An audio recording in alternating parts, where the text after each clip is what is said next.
Haleluya. Dusoma ijambo ry'Imana dusanga hano mu rwandiko rw'Abaheburayo n'ibice 10 n'umurongo wa 5 turageza ku murongo wa 7 tuje gusoma n'umurongo wa 11 tugeze ku wa 20 ndetse turaje kugaruka no ku bice 9 umurongo wa 11 kugeza ku wa 14.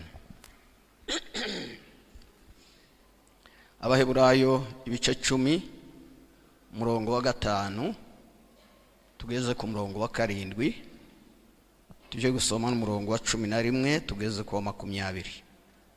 Niba mwahabonye dusomye mu izina rya Yesu. Nicyo cyatumye ubwo Yesu yazaga mu isi avuga ati, ibitambo n'amaturo ntiwabishatse, ahubwo wanyiteguriye umubiri. Ntiwishimiye ibitambo byokeje cyangwa ibitambo by'ibyaha. Mpera ko ndavuga nti, dore ndaje Mana, mu muzingo w'igitabo niko byanditswe kuri nje. Nzanywe no gukora ibyo ushaka. Murongo wa 11. Kandi umutambyi wese ahagarara iminsi yose akora umurimo we, atamba kenshi ibitambo bidahinduka bitabasha iteka kugira ubwo bikuraho ibyaha. Ariko wa wundi amaze gutamba igitambo kimwe cy'iteka cy'ibyaha, yicara iburyo bw'Imana. Ahera ubwo arindira igihe abanzi be bazashirwa munsi y'ibirenge bye. Kuko abezwa yabatunganishije rwose igitambo kimwe kugeza iteka ryose.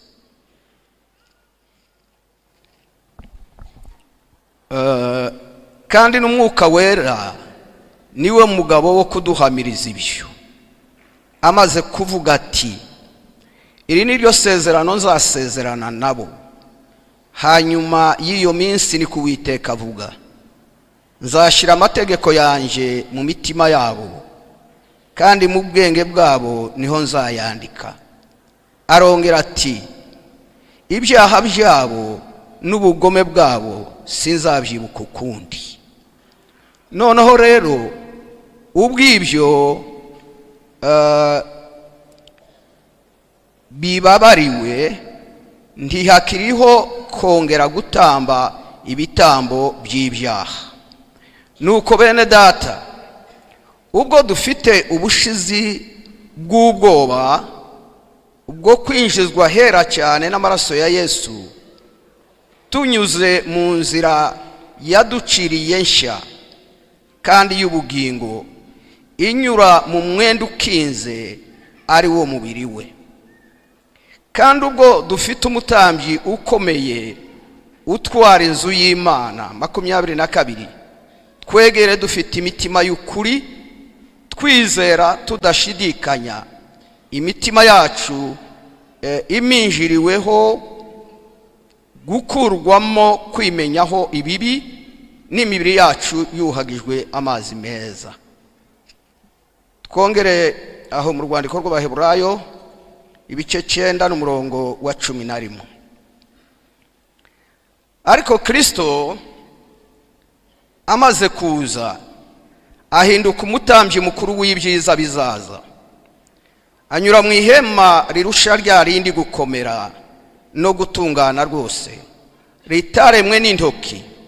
Ibyo ni ukuvuga ngo ritari iryo mu byaremwe ibi, kandi ntiyinjijwe ahera cyane n'amaraso y'ihene cyangwa n'ay'ibimasa, ahubwo yahinjijwe rimwe n'amaraso ye, amaze kutubonera gucungurwa kw'iteka.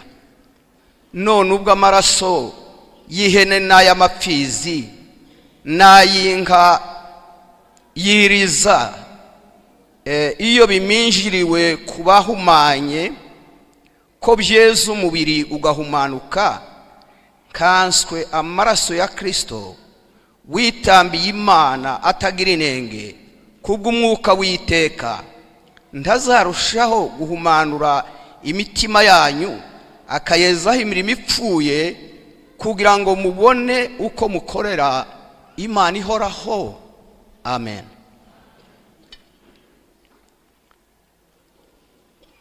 Imana ishimwe. Ndashima Imana muri iki gitondo kubw'ubuntu bw'Imana n'imbabazi zayo zitagira akagero Imana ije itugirira.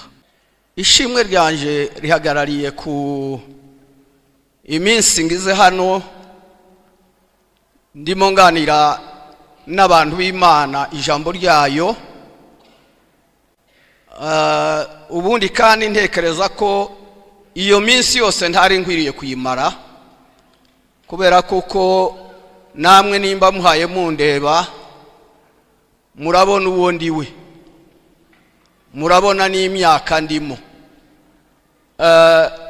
Ndetse byageze aho mbwira abashumba ndababwira nti iyo mujya kubimbwira kare simba narabemereye ko nzaza, kugira ngo mpere kuwa gatatu ngeze none ku cyumweru n'imyaka yanje ndimo, numva birasa nkaho bigoye. Ariko naje kwibuka ijambo umugaragu w'Imana Pawulo yavuze, aravuga ngo nshobozwa byose na Kristo umpa imbaraga. Imana irongera ibwira Zerubabeli, iramubwira ngo si kubw'imbaraga, si kubw'amaboko, ariko ni kubw'umwuka wanje, ni kuwiteka Nyiringabo avuga. Ntabwo ari kubw'amaboko, nta nubwo ari kubw'imbaraga, nta nubwo ari kubw'ubwenge, ariko ni hamwe n'umwuka w'Imana udushoboza muri byose. Kubera iyo mpamvu shimiye Imana. Cyongeyeho ndabashimira namwe abo twabanye muri iyi minsi, twagabanye ijambo ry'Imana kandi riradufasha. Twafashijwe no kwizera kwanyu kunyuze mu ndirimbo, turongera kandi dufashwa no kwizera kwanyu kunyuze no mu masengesho. Ndatekereza kuko namwe mwafashijwe no kwizera kwanje. Twaganiriye ijambo ry'Imana, ariko cyane cyane umutwe w'ijambo ry'Imana waratubwiraga ngo kumenya Yesu uwo ari we. Kumenya Yesu uwo ari we biduhesha kwimenya abo turi bo muri Kristo Yesu. Ndongera mbisubiremo. Kumenya Yesu bidutera kumenya natwe abo turi bo muri Kristo Yesu, kandi bigatuma tugendera mu bushake bw'Imana. Kumenya Yesu rero ntabwo ari ibintu dukomora mu mashuri, nta nubwo ari ibintu dukomora mu miryango, nta nubwo ari ibintu dukomora mu buhanga, ariko kumenya Yesu ni ibintu duhishurirwa n'Imana. Imana ikaduhishurira, Imana ikatwereka Yesu. Hari n'umuririmbyi wabiririmbye aravuga ngo maze nkwikubita imbere mpishurirwe rwose, menye yuko Imana ari urukundo rutagira ingano. Kumenya Yesu ntibiva mu bwenge bw'umuntu, ntibiva mu bitekerezo byawe, ntibiva no mu miryango yacu, ariko biva mu guhishurirwa Yesu tukamenya uwo ari we. Igitangaje ni iki ngiki, nuko hariho n'abantu bavutse mu miryango y'abakristo ariko ntibamenye Yesu. Bamenye Yesu bumvanye ababyeyi babo, ariko ubwabo ntibinjiye ngo bamenye Yesu uwo ari we. N'uyu munsi turongera kumuvugaho bukeya, mbabwira gutya ngo kuvuga Yesu bituma imitima yacu icya. Niyo twaje mu mitima hari ibibazo, tukaza duhaye twumva ubuzima bwacu butagendeka, ariko tugatangira tukaganira Yesu, bijya biterera imitima gucya. Muribuka n'ababigishwa bo muri Emausi bahaye bagenda baganira urupfu rwa Yesu, bihebye bafite agahinda. Ariko Yesu arababaza ati, mwabagabo mwe, ibyo muganira niki? Niki gituma mufite agahinda? Niki gituma mubabaye? Bati, nuko umwigisha wacu, nuko uwo twakundaga ubu ntakiriho. Ngo arababwira ngo, mwabapfumwe mwebwe mufite imitima itinze kwizera, ntimuzi ibyanditswe kuri we, kuko yari akwiriye kubabazwa hanyuma yabwa agapfa, ku munsi wa gatatu akazuka. Hari ikintu nkundaho Yesu cyane, ngo abo bigishwa ikintu cyatumye bamumenya ni ukurya kwa Yesu. Kurya kwa Yesu. Yesu ngo afata umugati, ngo arawushimira, amaze kuwushimira ngo arawubaha, kandi ngo amare kubaha ababurira imbere. Ngo baravugana ngo, mbese ntiwibuka ko burya twari ko tuvugana nawe imitima yacu yarikeye? Ndakwifuriza muri iki gitondo ngo Imana igufashe umutima wawe uke. Urakeshwa niki? Nuko wumva inkuru za Yesu. Inkuru za Yesu zituma umutima ucya. Twasomye hano mu rwandiko rw'Abaheburayo, twahasomye amagambo menshi, kandi ayo magambo yose ntitwayasubiramo mu mwanya mutoya ngo tubishobore, ariko turavugamo makeya gusa. Uyu mwanditsi w'uru rwandiko ntabwo yimenyekanishije, ariko kandi mu bantu banditse bavuga Yesu cyane, uyu mugabo ababamo. Yavuze Yesu wari we, avuga Yesu utagereranywa n'ibindi bintu, avuga Yesu utagereranywa n'abandi bantu, avuga Yesu tutagereranya n'imfura, avuga Yesu tutogereranya n'abatunzi, avuga Yesu tutagereranya n'abakungu bo mu isi, avuga Yesu tutogereranya n'abami n'abatwara, avuga Yesu uruta bose. Imana ishimwe. Hari ibintu bigera nko ku 9 uyu mwanditsi w'Abaheburayo yanditse, avuga uburyo Yesu ari mukuru, akwiriye no guhabwa icyubahiro kuruta abandi bose. Icyambere yaravuze ngo Yesu akwiriye icyubahiro kiruta icy'abamarayika, ngo kuko n'izina yahawe ngo riruta iryabo. Izina rya Yesu risumba amazina yose, ari ayo mu ijuru ari nayo mu isi. N'izina ritangaje, n'izina rihebuje, ngo aruta abamarayika, abarusha icyubahiro, kuko n'izina yahawe riruta iryabo. Bibiliya ikatubwira ngo mu bamarayika, ngo nta Imana yigeze kubwira ngo uri umwana wanjye uyu munsi ndakubyaye, ngo ariko ku bwa Yesu. Haleluya. Hari n'abantu bakunda kwibaza ngo ese koko Yesu ni umwana w'Imana? Ngo se nimba ari umwana w'Imana, Imana yarashatse, Imana nayo igira umugore, Imana yarabyaye, ariko mu bumana bwayo no mu mbaraga zayo no mu bushobozi bwayo, Imana yareruye iravuga ngo ibwira umwana wayo ngo uri umwana wanje uyu munsi ndakubyaye, uyu munsi ndakubyaye, kandi ngo azitwa imfura y'Imana, Imana izohereza mu isi kugira ngo aje gukiza abatuye mu isi, abakure mu kaga gakomeye. Afite izina risumba yandi mazina, ni mukuru kuruta abahanuzi. Abahanuzi ni bakuru kandi bafite icyubahiro kandi baramenyekanye cyane, ariko umwanditsi w'Abaheburayo yaravuze ngo Kristo afite icyubahiro kiruta icy'abahanuzi, kiruta icy'abahanuzi, ngo kuko n'amavuta yasizwe, amavuta yasizwe ngo aruta yabo, ngo yasizwe amavuta y'ibyishimo aruta y'abagenzi be bose. Ni mukuru kuruta n'abahanuzi. Haleluya. Niba none turi abahanuzi, turi munsi ya Kristo, niba none turi abapastori, turi abashumba, ariko turi munsi y'umushumba mukuru. Imana ishimwe. Nja nibuka igihe bampaye inshingano z'ubushumba, nari ngifite imyaka 36. amaze ntangira gutekereza ukuntu izo nshingano nzazikora n'ukuntu nzazishobora. Ariko njya kwibuka Zaburi ya 23 ivuga ngo Uwiteka niwe mwungeri wanjye sinzakena, ngo ajya ndyamisha mu cyanya cy'ubwatsi bubisi, agasubiza intege mu bugingo bwanjye. Ndavuga nti noneho rero bibaye byiza ubwo mbaye umushumba, ariko uri munsi y'undi mushumba, nzajya njyana raporo zanjye kuri uwo mushumba, mubwire ko ibintu byakomeye byananiye. Reka mbabwire ko hari n'igihe kimwe byigeze gushika, numva by'ukuri ngo ndebe ibihaye bikorwa, ngo ndebe amatiku, ngo ndebe n'ibindi byose, numva ntangira no kwibaza, ariko ubu se uyu niwo murimo wonyine?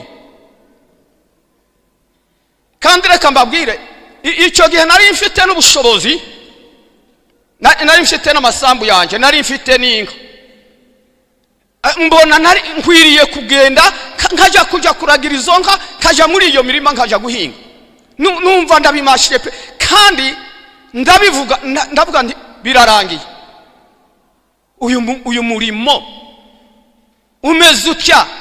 Hari abajya bawugeramo bagatekereza ngo none bagiye mu bundi bwami. Yego turi mu bwami bwa Kristo, ariko kandi harimo n'ibibazo, harimo ingorane. Ariko hari umushumba mukuru, uwo niwe tujya duha raporo. Ngihaye mbitekereza gutyo, mu ijoro ndyamye mbona haje umugabo arambaza ngo ese Nowa, ngo urashaka kuva muri uyu murimo? Nti rwose ndabishaka. Arambwira ngo ese nguze umugabo witwa Petero? Ndambwira nti nubwo ntamuzi ku nshusho, ariko amateka yiwe ndayazi kandi njya mbisoma muri Bibiliya. Arambwira ngo ese ngo wamenye urupfu yapfuye? Ndamubwira nti amateka aravuga ngo baramubambye nk'umwami wiwe, ngo ariko wasaba ngo bamucurike umutwe. Ati none se nawe ugeze muri urwo rwego? Ndambwira nti oya, ntabwo ndarugeramo. Ati none ubwo utararugeramo, kubera ko uhaye utekereza ukavuga ngo bishingukemo? Arambwira ngo ntabwo ari wewe wabibyijyanyemo, ngo kandi nje wabigushizemo, nzakomeza ngushoboze. Icyo nje mukundira ni iki ngiki, nuko atajya dutuma ngo adusige, ntajya dutuma ngo atureke tugende twenyine, ariko ajya dutuma akongera akanakubwira ngo ndi kumwe nawe. Kandi gitangaje, hakaba iyo wumva iryo jwi rivuze ngo ndi kumwe nawe, rikavugira no muri wowe, none ukareba hirya no hino utese ndi kumwe nawe, uri kumwe nanjye sari, ariko ari kumwe natwe. Niko yavuze ngo nzabana namwe kugeza ku mpera y'isi. Twari tuvuze ngo aruta abamarayika, aruta abahanuzi, aruta na Mose. Ngo Mose yakiranukaga nk'umugaragu, ariko ngo Kristo wakiranuka nk'umwana uri mu nzu ya se. Niyo mpamvu ituma muruta. Ngo aruta n'isabato, aruta n'abatambyi. Buriya abatambyi bo bakoze imirimo yabo, ariko bakagira n'ibitambo. Ariko Kristo we yabaye igitambo, aba n'umutambyi. Kandi n'ibyo bintu byombi tugiye kuganiraho. Turaganira hejuru y'igitambo cya Kristo, twongera tumuganire nk'umutambyi, umubone nk'umutambyi, umutambyi mukuru wishingiye ibyawe.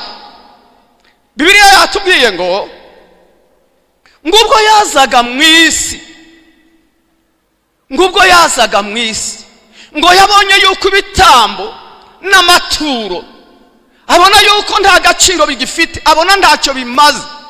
Ngo Imana igira iti, Imana ngo itegurira Yesu umubiri, itegurira Yesu umubiri, aza mu mubiri, abona ngo ibitambo n'amaturo ntacyo bimaze.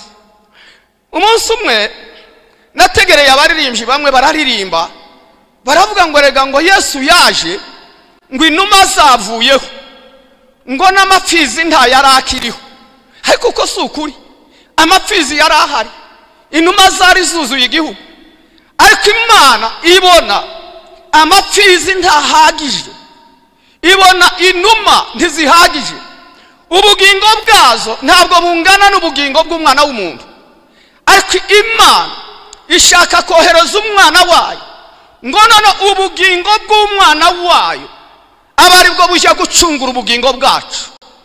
Muribuka neza twasomye ijambo ry'Imana hariya mu Baheburayo mu Balewi nako rivuga ngo ntimukaryana inyama ngo n'amaraso yayo, ngo kuko mu maraso y'inyamaswa ngo nimo hari ubugingo bw'aya nyamaswa. Noneho Imana irababwira ngo ayo maraso nyabahaye gusa kugira ngo muyamishe hasi iruhande rw'igicaniro, ariko ngo muzirinde kuyarya mutaryana ubugingo, mutaryana ubugingo bw'inyamaswa n'ubugingo bwayo, ngo ubugingo bwanyu bwivange n'ubugingo bw'inyamaswa. Ariko ngo agere ku mubiri wa Yesu aravuga ngo nicyo cyatumye Imana ivuga ngo none ibitambo n'amaturo ntibihagije. Aterega n'ubundi bahoraga babitamba bigatwikira, ariko ntabwo byabashije gukuraho ibyaha. Ariko arababwira ngo nyamara noneho ndabaha igitambo nyacyo n'umubiri wa Kristo. Aravuga ngo ibitambo n'amaturo ntiwabishatse, ngo nicyo cyatumye unyitegurira umubiri. Ngo mbera ko ndavuga ngo ndaje mu muzingo w'igitabo nk'uko byanditswe kuri njye, kandi kinzanye niki ni ukuza gukora ubushake bwa Data. Aje mu mubiri. Reka turebe muri uwo mubiri wa Kristo, turebe ibyiza twahaboneye, turebe n'inyungu tugira muri uwo mubiri. Amaze bijye bituma uwitegereza cyane kandi uwutekerezeho. Bamusaba twari kumwe narababwiye nti mutekereze Yesu ari hejuru y'umusaraba, mutekereze Imana imanitse hejuru y'umusaraba, Imana yambitswe ubusa mu isi kubo yaremye. Narababwiye ngo ntabwo ari imigozi, nta nubwo ari imisumari yakomereje Yesu ku musaraba, aba yarawivanyeho, ariko icyawumukomerejeho ni urukundo rw'Imana, urukundo rwe. Umugabo Salomo yaranditse mu gitabo cye cy'indirimbo za Salomo nyine, arandika aravuga ngo urukundo rurakomeye ni nk'urupfu, ngo ntirujya rugondeka ni nk'imva, ngo ibirimo ibyarwo ngo ni nk'ibirimo iby'umuriro wa Yaho, umuriro w'Uwiteka. Urukundo rw'Imana rujya rugurumana mu buzima bwacu. Reka nongere mbaheze urugero rutoya. Haleluya. Urukundo rw'Imana iyo rutugezemo imitima yacu ije yaka, urukundo rukagurumana.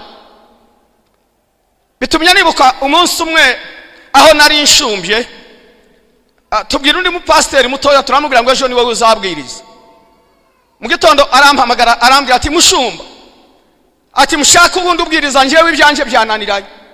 Ndetse byagenze bite? Ati dore nawe, ati dore n'ibyuya mu biganza byanje, ibyuya byaba. Ati kandi no munda, ati ko ndumva hameze nk'uku kw'ikiziba.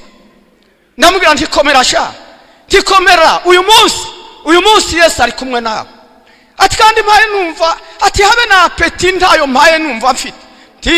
Ubwo ari nta apeti y'ibindi ufite, umwuka wera arabona hatangirira. Amaze uraja kuvuga ubutumwa bwiza Imana igushoboje.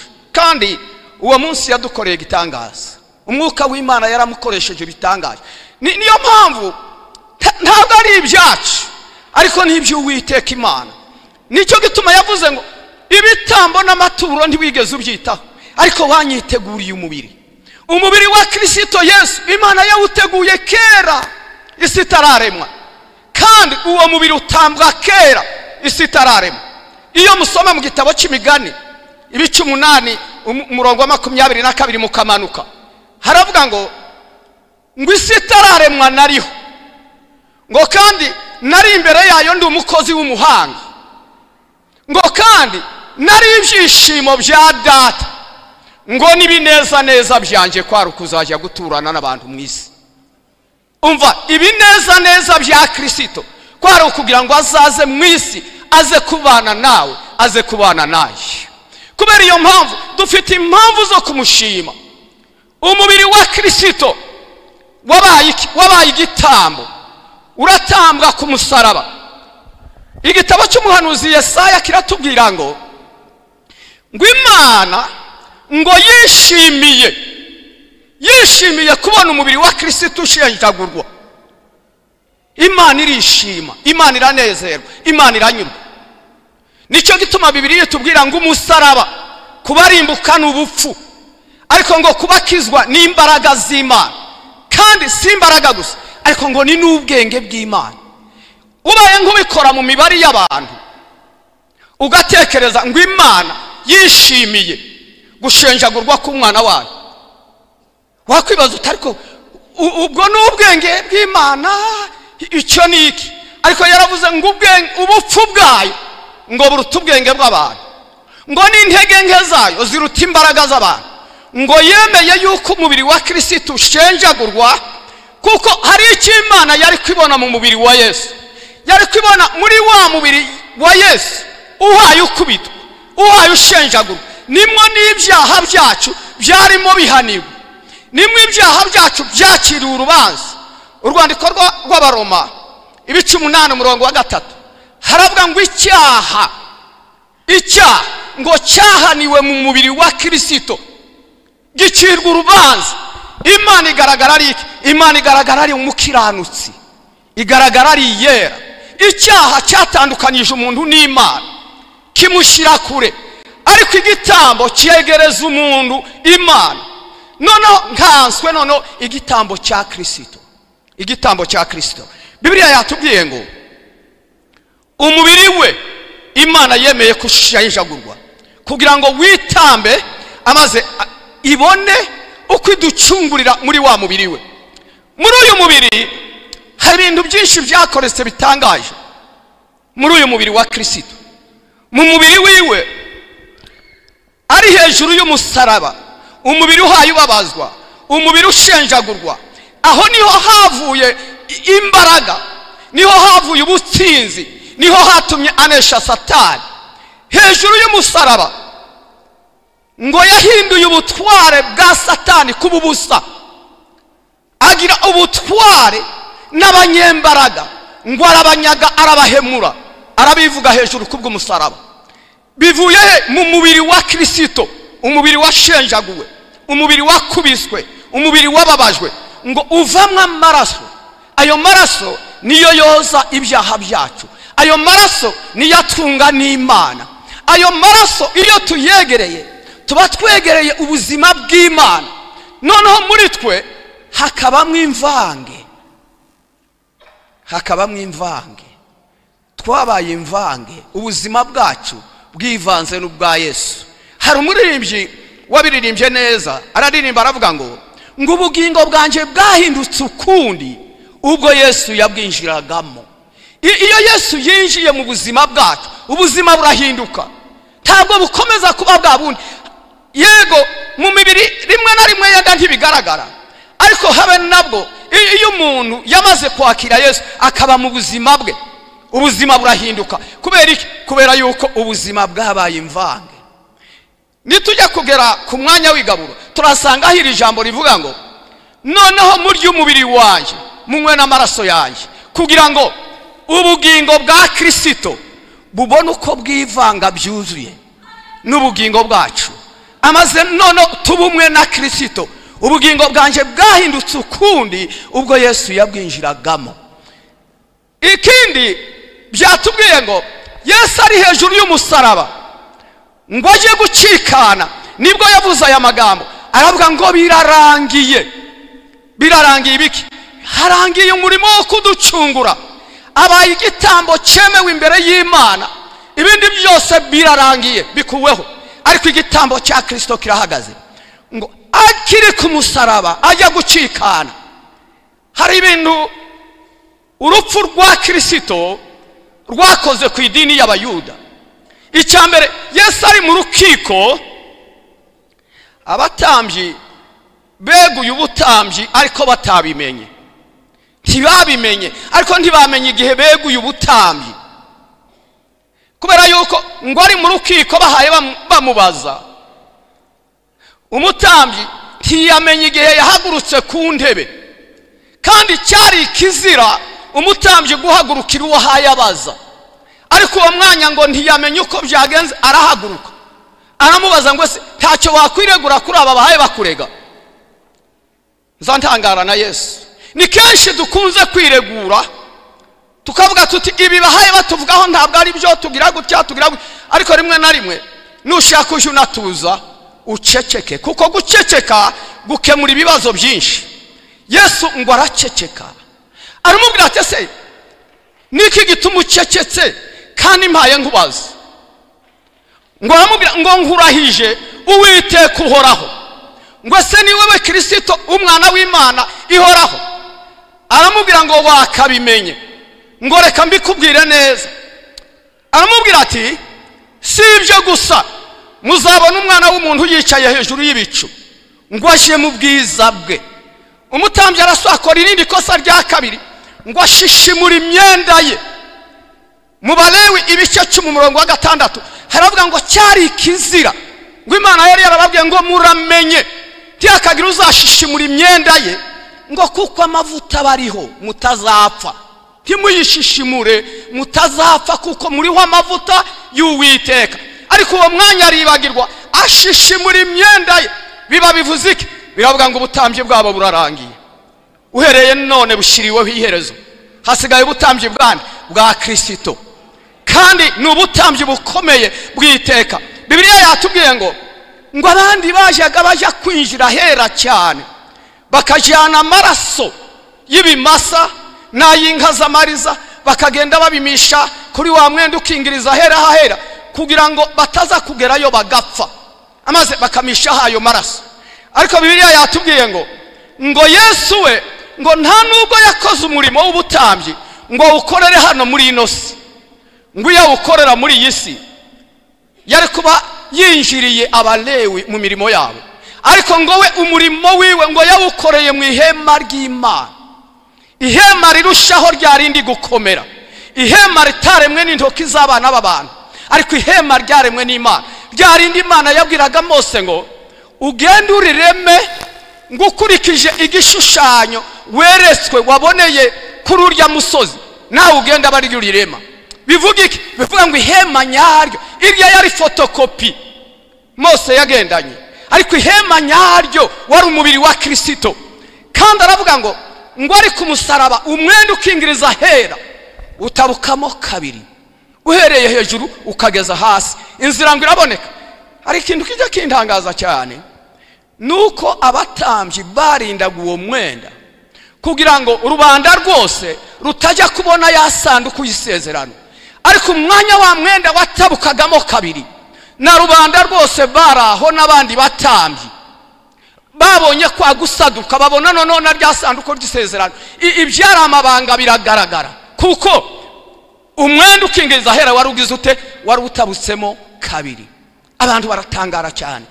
Hari umugabo wavuze ngo babatambyi bari mu ihema ngo birukanse vuba kuwudoda, ariko ngo bagendana uwo mwenda udoze imyaka 70, ntibamenya ko umwenda ukingiriza hera watabutsemo kabiri. Yesu abagiza aducira inzira nshya inyura mu mwenda we. Nicyo gituma uno munsi ntitugomba kugira abatambyi ngo bari bo tubwira ngo batugendera imbere y'Imana. Oya, n'akana gatoya n'agakecuru n'agasaza tugera imbere y'Imana tukabwira Imana, tukinjira mu mwenda ukingiriza hera, amaze tukaganira na Yesu. Umwenda ukingiriza hera utabukamo kabiri. Haleluya. Sinzi nimba nawe uje utekereza ibyo. Iyo ugeze imbere y'Imana uhaye usenga, ndatekereza ko ndi munsi nabibabwiye, hakabigihe ugera imbere y'Imana amagambo akakubana make. Sinzi ko mwebwe iminsi yose mujya muyabona, ariko hari igihe aba make ukumva yashize, ukumva byananiranye, kurasenga ukamera nk'uwayo ukubita ku rutare. Ariko umwanditsi umwe yaranditse aravuga ngo iyo byabaye gutyo ngo turize imbere y'Imana, komeza ube ku mavi ariko uceceke utuze, kuko Imana ni data wa twese mwiza, azi intege nke zacu, ajya adukuyakuya. Haleluya. Adukuyakuya nk'umubyeyi uhetse umwana. Hari umunsi umwe nagerageje kureba umubyeyi umwe afite akana, ahaye agakuyakuya neza, agaturutse ikiganza munsi, akana kararwa karasinzira. Uziko niko n'Imana data ije ibigenza. duhaye dutereganwa n'imiraba, rimwe na rimwe twabuze n'amagambo tuvuga, nubwo dufite ibyifuzo byinshi, ariko hari igihe tugeraho ngaho tukumva ibintu birasa nkaho byakamye, tukamera nka Eliya wa munsi yari kuri ka kagezi k'ikereti ngo karakama ariheba. Hari n'umuririmbyi wabiririmbye aravuga ngo najyaga njya kwiriba ry'iyi si, ngo naba ngiye kunywa amazi agakama, ubwo amaze nkayabura nkiheba, ariko ngo agera ahantu hamwe araririmba aravuga ngo maze amaso yanjye arahumuka, ndakureba Yesu ndanyurwa. Iyo tubonye Yesu, iyo amaso y'imitima yacu ahwegeshejwe akabona Yesu, ubuzima bwacu burahembuka, ubuzima bwacu burakira. Hari ukuntu Abisirayeli bari barahahamuwe no kubona abamarayika, yabona marayika n'ubwiza arimo akavuga ngo noneho ndapfuye. Muribuka habe na Manowa umunsi yarajanye n'umudamu wiwe bagiye kongera kureba ngo umuntu wavuganye nawe, aramubwira ati mwebwe abadamu mwabaye gute? Wahuye n'umuntu akubwira ibizakubaho, ntiwamubaza byibura n'izina rye? Ati nawe nuko utaramubona. Ati yari afite ubwiza butangaje byatumye ndabasha kumubaza. Ngo aragenda none ngo bashike, Manowa aramubaza ngo se ngo ni wewe mugabo wavuganye n'uyu mudamu? Undi ati ninjye. Ati noneho ubwo ari uko uguma ahangaha twiruke tuje mu rugo tuzana umwana w'ihene tukuzimanira. Hambwira ati sawa genda mubikore. Ngo amare ko wishita arabwira ngo sinzange ibiryo byayo, ariko nimutanga igitambo. Ngo barambika hejuru y'urutare, amaze marayika afata inkoni ngo arutungemo, umuriro winuka muri rwa rutare uragurumana urigatana cya gitambo cya Manowa. Ngo marayika nawe yinjirira muri wa muriro, azamuka muri wa mwotsi. Noneho Manowa ngo abirebe, abwira umugore ati mugore turapfuye. Ati turapfuye kubera yuko urabona nawe umuriro uvuye mu rutare, none wa muntu twari kumwe nawe yazamukiye mu muriro, none turapfuye, ibyacu birarangiye. Umugore aramubwira ati humura ntacyo turi bube, ngwije kutwica tiba yabanje kwemera igitambo cyacu, ariko ubwo yemeye igitambo cyacu ntacyo tukibaye. Ubwo Imana yemeye igitambo ku bwacu, muhumure ntacyo tukibaye, ntacyo tuzaba. Ngo mbese itimanye Yesu izabura ite kumuduhana n'ibindi byose? Mbese itatwimye Yesu yabura ite kumuduhana n'ibindi byose? Haba n'imbaraga iraziduha. Twari ko tuganira na mushumba hariya, arambaza ati ese mzee, ati uracyashobora kubwiriza? Ndamubwira ntoya, ti wewe ndwabona sinzi niba mwanitegereje mpaye nzamuka hano gutera intambwe ngije kurenga ku yindi escalier birangora. Ariko hamwe n'ibyo, iyo turi hano ku gatuti duhaye tuvugira Yesu, sinzi ko bijya bigenda nanjye ntimuje kumbaza, tukavuga hanyuma yabwo ukaja kwicara ukibaza ibyo wabivaye. Ariko nuko Bibiliya ivuga ngo shobozwa byose na Kristo umpa imbaraga. Ubwo igitambo cyacu cyemewe, ni muhumure ntacyo tukibaye. Haravuga ngo yaduciriye inzira nshya ijinyura he? Ijinyura mu mwenda ukinze. Kandi uwo mwenda niki? Ni umubiri wa Kristo. Mu mubiri wa Kristo dufite kunyuramo tukegerezwa Imana. Imana yatubona ikatwakira nk'abana b'Imana, kandi nk'abatigeze bakora icyaha, ariko ikatubona nk'abakiranuka bahagaze imbere y'Imana. Imana yaduciriye inzira nshya inyura mu mwenda we.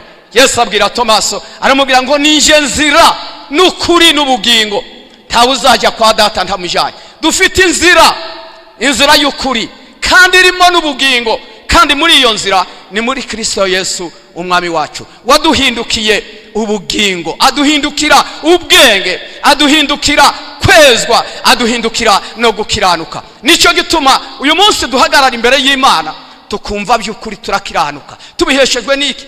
Ntabwo dukiranuka kubw'imbaraga zacu, ariko dukiranuka kubw'amaraso ya Kristo. Wa muririmbyi yararirimbye aravuga ngo Uwiteka umucamanza iyo mbonyeho amaraso ntajya ncira urubanza rubi. Twavuye mu rubanza dushyirwa mu bugingo. Ijambo ry'Imana riratubwira ngo nukuri abanyizera bavuye mu rupfu bagana mu bugingo. Njye nkunda kubibwira abakristo kabwira nti ntabwo tuzazuka wa munsi w'umuzuko gusa, ariko n'ubu turabazuke. Turabazuke. Yaravuze ngo ni ukuri unyizera yavuye mu rupfu agana mu bugingo. Uriya muzuko wundi uzaba umwuzuro gusa, ariko n'ubu turabazuke. Igitangaje nuko turi mu kuba bazuke, ariko tukanga tugasa n'abakora ibyo abapfuye. Oya, tubabazuke muri Kristo Yesu. Yatubereye ngo hanyuma yabwo kuko ari umutambyi mukuru, nawe ngo azamukana ajya kwinjira ahera, ngo azamukana amaraso ye, atari amaraso y'ibitungwa, atari amaraso y'inyamaswa. Hari umuririmbyi wabiririmbye mu ndirimbo z'agakiza, ndagira ngo ni igice cya 4, yaravuze ngo niboneye urukundo rw'umukiza, ngo urwo rukundo nirwo rwatumye ncungurwa, nirwo rutumye mera ukumeze. Urwo rukundo rw'umukiza nirwo rwahinduye ubuzima bwacu. Aravuga ngo azamukana amaraso ye kugira ngo yoze n'ijuru naryo, ngo kuko amaraso y'ibitungwa n'ay'inka yari akwiye koza ibiri hano mu isi, ariko ibyo mu ijuru ntabwo yabyozaga. Nyamara amaraso ya Yesu yogeje abatuye isi, yoza n'ibituye mu ijuru, kandi ayo maraso tuzayaririmba iteka ryose, tuzahora tuyasingiza. Arayazamukana ngo agenda yamisha hariya ahera. Imana iramubwira ngo icara iburyo bwanjye kugeza ubwo nzacisha abanzi munsi y'ibirenge byawe. Amaze ngo avuga haya magambo, aravuga ngo kugeza ubwo abanzi bawe bazaca munsi y'ibirenge byawe. None atubera umutambyi mukuru uri iburyo bwa Se. Hari imirimo igera ngo kuri 3 ajya dukorera. Umurimo wa mbere, aradusabira. Umurimo wa kabiri, ajya dutabara niyo tugeze no mu kaga no mu magorwa no mu makuba, ngo kuko asa natwe, ngo nicyo gituma ajya abasha no gutabara abahaye bageragezwa. Uko tugeragezwa nawe ari kumwe natwe, ntugatinye. Hari umuririmbyi waririmbye aravuga ngo rimwe na rimwe ngo azasa nkaho atakiri kumwe natwe, ariko aravuga ati ariko ntutinye, ntaho yaroye. Haba na Yobu yigeze kubivuga, aravuga ngo nayishakiye iburyo ngo ndayibura, ngo subira inyuma naho sinayibona, ati ngo nje imbere naho ndayibura, ngo nyishakira iburyo aho ikorera ngo naho sinayibona, ngo ariko ntabwo yari kure nanjye, yari hafi yanjye. Ijibanze kakureka, ibisebaguzi bikaguterera, ukageraho wiheba, ugatekereza uti noneho biracitse, ariko muri biracitse nimwe Imana ije imanukira kugira ngo ije gutabara ubugingo bwawe butajya gucikana. Aravuga ngo yinjiye ahera ku bwacu, ari mu ijuru ku bwacu, ariko aradusabira, aradutabara no mu gihe cy'amakuba, no mu gihe cyangirende, mu gihe twabuze uko tubigenza. Haleluya! Icyo gihe nicyo gihaza, nicyo gihe adutabariramo. Kubera iyo mpamvu injira muri ayo maraso, amaraso atagira inenge. Umuririmbyi mwe yararimbye aravuga ngo nawe wamutindiwe, ngo wirohemo kandi ngo wezwe, tugira agace na gato usigaza, ariko winjire muri ayo maraso. Amaraso ya Yesu aratangaje, kandi niyo yatwogejeho ibyaha byacu, kandi ayo maraso niyo ajya nadufasha no kunesha Satani. Nta kindi Satani adutinyaho, ntadutinyaho ubuhangange, ntadutinyaho imbaraga, ntadutinyaho amaboko, ariko adutinyaho kutubona amaraso.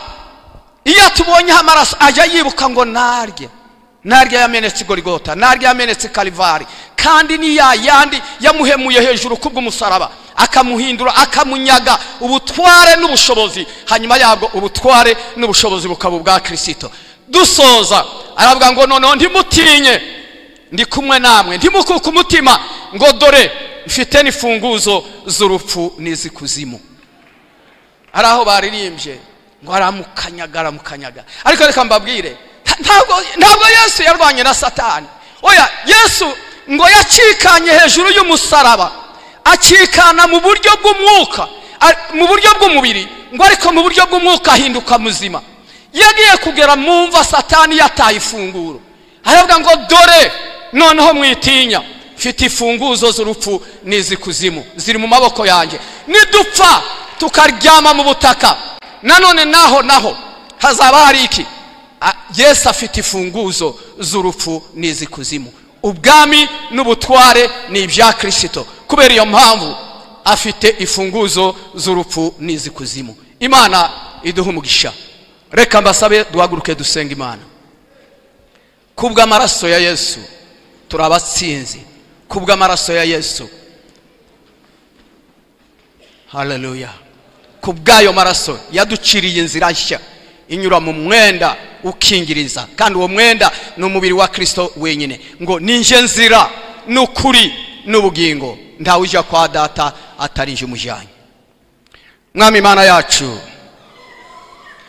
duciye bugufi imbere yawe, turagushimira imbabazi zawe, turagushimira ubuntu bwawe, turagushimira urukundo rwawe rutangaje, turagushimira kwitanga kwawe guhebuje.